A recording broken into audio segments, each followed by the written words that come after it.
7월 11일 월요일, 오늘 함께 보실 하나님의 말씀은 히브리서 7장 20절부터 28절까지의 말씀입니다.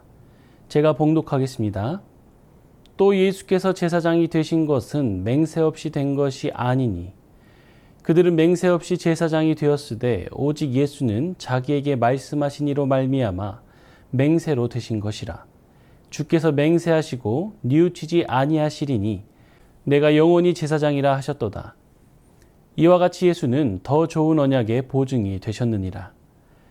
제사장 된 그들의 수요가 많은 것은 죽음으로 말미암아 항상 잊지 못함이로되 예수는 영원히 계심으로 그 제사장 직분도 갈리지 아니하느니라. 그러므로 자기를 힘입어 하나님께 나아가는 자들을 온전히 구원하실 수 있으니 이는 그가 항상 살아계셔서 그들을 위하여 간구하심이라. 이러한 대제사장은 우리에게 합당하니 거룩하고 악이 없고 더러움이 없고 죄인에게서 떠나 계시고 하늘보다 높이 되시니라. 그는 저 대제사장들이 먼저 자기 죄를 위하고 다음에 백성의 죄를 위하여 날마다 제사 드리는 것과 같이 할 필요가 없으니 이는 그가 단번에 자기를 드려 이루셨음이라. 율법은 약점을 가진 사람들을 제사장으로 세웠거니와 율법 후에 하신 맹세의 말씀은 영원히 온전하게 되신 아들을 세우셨느니라. 오늘도 주님의 말씀으로 인도함 받는 하루 되시길 바랍니다. 히브리서 7장은 온전한 대제사장이신 예수님을 계속해서 강조하고 있습니다.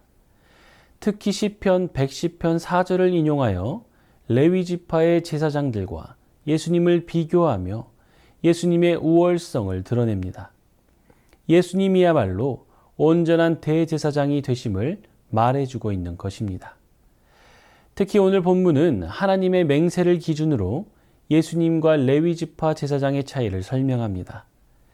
맹세 없이 율법의 규정에 따라 제사장이 된 레위 제사장들과 달리 하나님의 맹세로 제사장이 되신 예수님을 강조하며 그분의 온전하심을 드러내는 것입니다. 오늘 본문을 통해 율법과 족보를 뛰어넘어 우리의 온전한 대제사장이 되신 예수님을 확인하는 시간이 되길 바랍니다. 구약시대의 레위 제사장은 맹세 없이 율법의 규정에 따라 제사장이 되었습니다.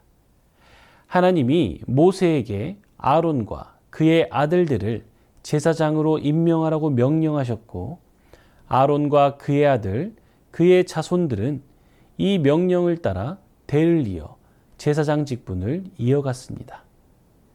맹세와 명령의 무게를 재본다면 맹세의 무게가 훨씬 더 무겁습니다. 명령은 바뀔 수 있지만 맹세는 결코 취소할 수 없기 때문입니다.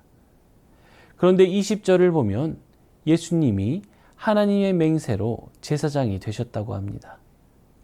하나님은 맹세가 필요 없는 분입니다. 굳이 맹세를 하지 않으시더라도 그분은 약속을 반드시 지키시는 분이기 때문입니다. 그럼에도 하나님께서 맹세를 하셨다고 합니다. 그렇다는 것은 하나님께서 맹세하신 그 약속이 반드시 이루어질 것을 의미합니다. 이러한 맹세를 따라 하나님은 이 땅 가운데 더 좋은 언약, 달리 말해 새 언약의 중보자이신 예수님을 보내주셨습니다. 맹세를 신실하게 수행해 오신 하나님께서 그 수행의 절정으로 아들까지 제물로 보내신 것입니다.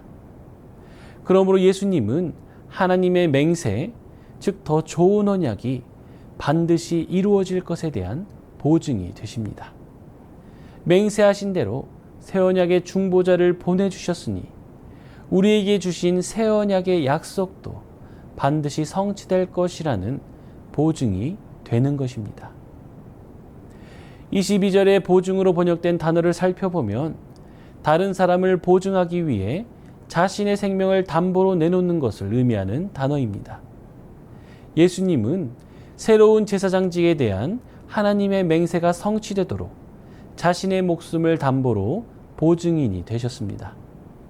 하나님은 맹세하셨고 예수님은 보증을 서셨으니 이보다 더 확실한 약속이 어디 있겠습니까? 그러므로 우리에게 주신 새 언약의 약속은 반드시 성취될 것이며 우리는 영원한 하나님 나라, 새하늘과 새 땅의 약속을 반드시 보게 될 것입니다. 신실하게 약속을 지키시는 하나님과 그 약속을 보증하시는 예수님을 믿음으로 반드시 이루어질 새 언약의 은혜를 풍성히 누리는 우리 모두가 되길 바랍니다. 계속해서 말씀을 보도록 하겠습니다. 23절과 24절에서는 인간의 유한한 생명과 예수님의 영원함에 대해 설명합니다.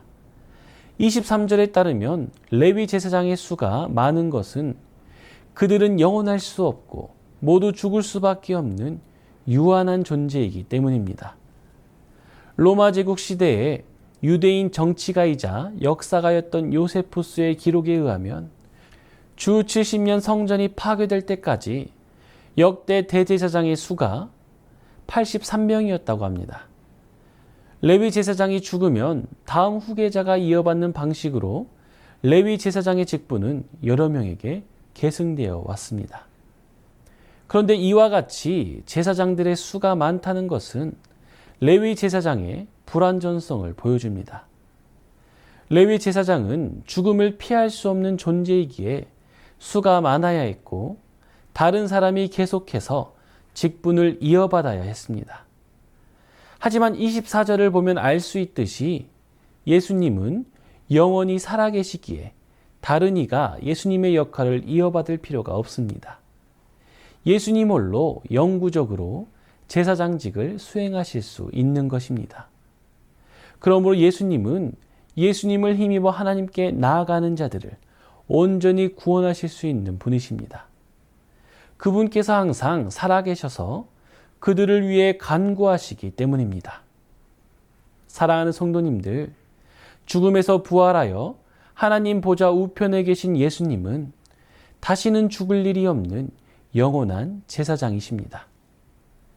지금도 그분께서 우리를 위해 끊임없이 기도하고 계십니다. 이러한 사실은 당시 비방과 투옥과 폭력을 당하고 있던 히브리서의 독자들에게 큰 위로가 되었습니다. 이러한 위로가 오늘날 우리에게도 있기를 원합니다. 주님을 신뢰하며 기도하는 오늘 우리에게 주님은 큰 위로와 평안을 주실 것입니다. 잠깐의 고통과 고난이 아닌 영원한 생명에 대한 약속을 바라보며 주님께서 주시는 위로와 평안으로 가득한 우리 모두가 되길 축원합니다. 계속해서 말씀을 보겠습니다. 26절은 대제사장 예수님의 특징을 5가지로 정리합니다. 예수님은 첫째로 거룩하고, 둘째로 악이 없고, 셋째로 더러움이 없으십니다. 예수님이 영적으로나 도덕적으로 죄가 없고 흠이 없으셔서 더럽혀지지 않고 완전하신 분이심을 3단어로 설명했습니다. 넷째로 예수님은 죄인에게서 떠나 계신 분이십니다. 그러나 예수님은 죄인들의 연약함과 시험을 직접 경험하셨기에 인간을 깊이 공감하실 수 있는 분이기도 합니다. 마지막으로 하늘보다 높이 되신 분이십니다. 예수님은 하늘보다 높으신 하나님의 아들이십니다. 지상의 한계를 뛰어넘어 하나님의 옆자리에서 우리를 위해 중보기도 하시는 분이십니다. 더 나아가 예수님과 레위 제사장의 가장 큰 차이는 27절과 28절에 나옵니다. 레위 제사장은 백성의 죄를 위해 제사를 드리기에 앞서 먼저 자신의 죄를 위해 제사를 드려야 합니다. 하지만 예수님은 자신의 죄를 위해 제사하실 필요가 없습니다. 26절에서도 살펴보았듯이 예수님은 죄가 없으신 분이기 때문입니다. 또한 예수님은 제사를 여러 번 드릴 필요도 없습니다. 레위 제사장은 날마다 제사를 드려야 하지만 예수님이 드리는 제사는 한 번으로 충분합니다. 흠이 전혀 없는 자신을 대속제물로 드렸기 때문입니다. 예수님의 제사는 최종적이고 완전하고 영원한 제사입니다. 참 인간이며 하나님의 아들이신 예수님이 영원하고 완전한 제사를 드렸습니다. 그래서 더 이상 레위 제사장이 드리는 제사가 필요 없는 것입니다. 사랑하는 성도님들, 히브리서 7장의 말씀을 차근차근 따라 읽으면 예수님이 우리의 대제사장이 되셔서 다행이라는 생각이 듭니다. 이토록 완벽하신 제사장 예수님이 저와 여러분을 위해 지금도 기도하고 계시기 때문입니다. 우리는 이러한 은혜를 값없이 얻게 되었습니다. 그런데 그 은혜를 우리는 망각할 때가 있습니다. 은혜를 은혜로 알고 누리는 것이 은혜되게 하는 길입니다. 은혜가 선불로 주어졌음에도 알지 못하고 감사할 줄 모르고 누리지 못한다면 망각과 패역의 길을 걸었던 옛 이스라엘의 길을 답습하게 될 것입니다.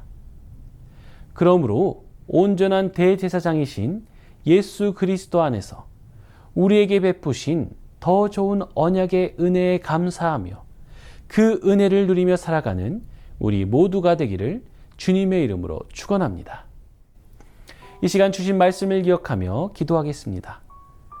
하나님의 맹세와 예수님의 보증으로 구원을 약속하신 더 좋은 언약의 은혜에 감사하는 우리가 되게 하옵소서.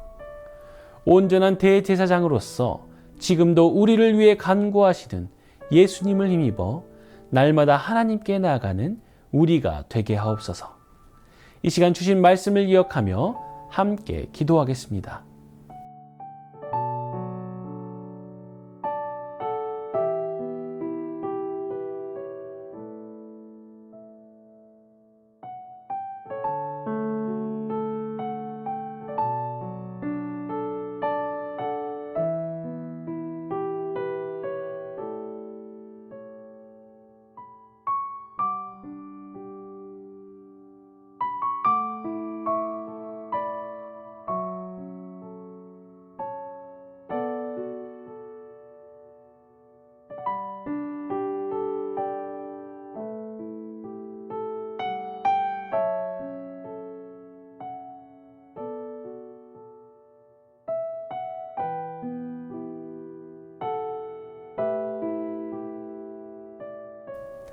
이 시간 나라와 열방을 위해서 기도하겠습니다.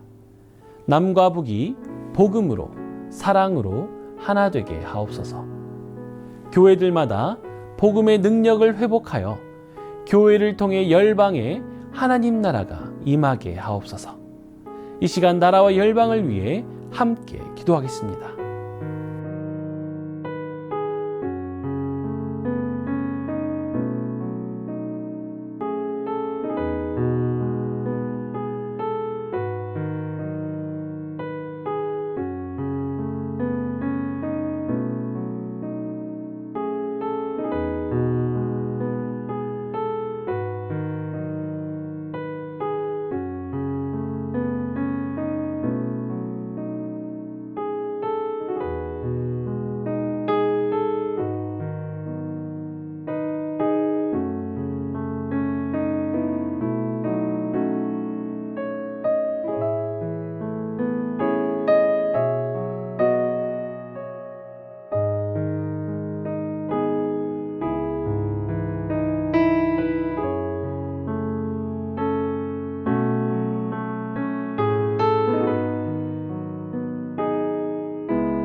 이 시간 교회를 위해 기도하겠습니다.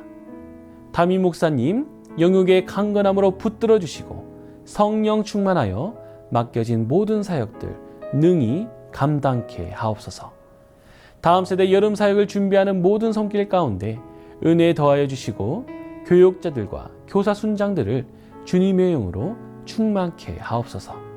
이 시간 교회를 위해 함께 기도하겠습니다.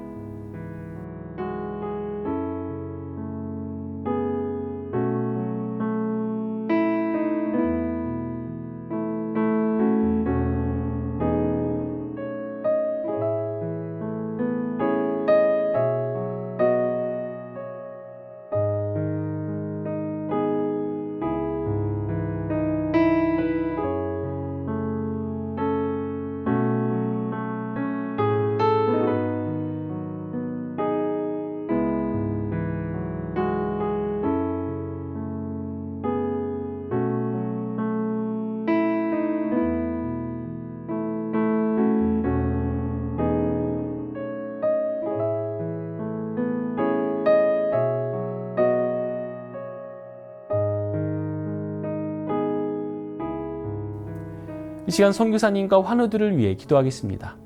캄보디아 조학현 정승원 선교사님을 위해 기도하실 때 끌얼란 고등학교 한국어반 학생들의 가정에 복음을 전할 수 있는 기회가 생기도록 기도해 주시고, 새로 동역하게 되는 가정과 함께 좋은 팀 사역을 이루어갈 수 있도록 기도해 주시기 바랍니다.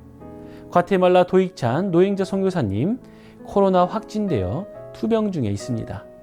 이를 위해 기도하실 때 코로나로부터 속히 회복시켜 주시고 어떠한 후유증도 남지 않도록 보호하여 주셔서 주님께서 맡기신 사역들 강건함 가운데 감당할 수 있도록 기도해 주시기 바랍니다. 또한 환우들을 위해 기도하실 때 문현적 원사님, 추명우 성도님, 추승민 형제님, 이춘실 집사님, 김인혜 집사님, 최혁기 성도님, 이길태 집사님, 김찬준 집사님, 김영자 권사님, 정순군 권사님, 김봉남 권사님, 김광순 집사님, 박문천 집사님, 노성민 형제님, 최혜랑 집사님의 아버님, 이외의 모든 환우들 가운데 치유와 회복의 은총 베풀어 주시도록 마지막으로 선교사님과 환우들을 위해 함께 기도하겠습니다.